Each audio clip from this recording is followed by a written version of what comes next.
Hello mga kabalot, ito na po ang mahiwaga natin suka, ang gawa ni Carl TV. Ito po yung suka pansawsawan ng hotdog, fishball at kikiam. Lalong lalo po ito po ang suka na ating pambalot. Ito po yung request ng ating customer kaya gumawa tayo ng ganyan. Ang halaga po na itong isang botin dato puti na to o isang botin gin na to is 30 pesos lang po. At ito po yung mga hotdog natin na ako po ang nagtimpla niyan. Bali, nasa video rin po yan kung paano ko tinimpla at kung paano sila nahuhumalin sa timpla ko. Ito po ang fishball natin, medyo nasunog lang ng konti. Pero solid po yan, wala na po timpla-timpla yan. At ito po yung kikiam natin, napaka-solid din po. 20 centavos po ang fishball at piso po ang kikiam natin. Sa maruya natin, di naman tayo masyadong nagmamahal at di rin tayo masyadong nagmumura. Sakto lang po, katamtaman. Meron po tayong 5 piso at meron po tayong 7. Yan, 5 piso, 7. Sariling timpla ko rin po yan. Harina, coloring at iba pa. Ito po yung balot natin, hindi ko pa po siya niluluto kasi po may niluto na po tayo doon na balot. Mamaya ipapakita ko po yung niluto ko. Siguro nasa 45 pieces po yung balot na yon. 18 days po yon. Ito 16 days lang po.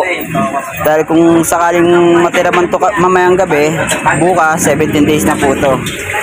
Yan, 16 days po siya. Yung niluluto ko po 18 days kasi wala na pong balot. Ito po ang chicharon natin bago po ulit sa paningin ng tao. 12 pesos lang po ito. 12 pieces. 12 pesos. 10 pieces lang po ang kinuha ko dahil wala na po tayong pampuho ng budget. Ito na po ang mga hotdog natin, hindi pa po siya luto. At ito po ang uling natin. Ito po yung sa fishball, kikiam. At paki-open nga yan. Paki-open. Ito po ang balot natin. Yan, marami po yan. Ang tayo po natin 2 kulo bago tayo magpagda. Wala pong mais. Yan, wala po tayong conchis ngayon guys ha. Bali ito lang po kasi papasok pa po tayo, wala na pong oras. Ano po? Magkano po? Piso lang tsaka 50 centavos to beo. Ilan? 5? Kuha ka lang dyan beo. 5.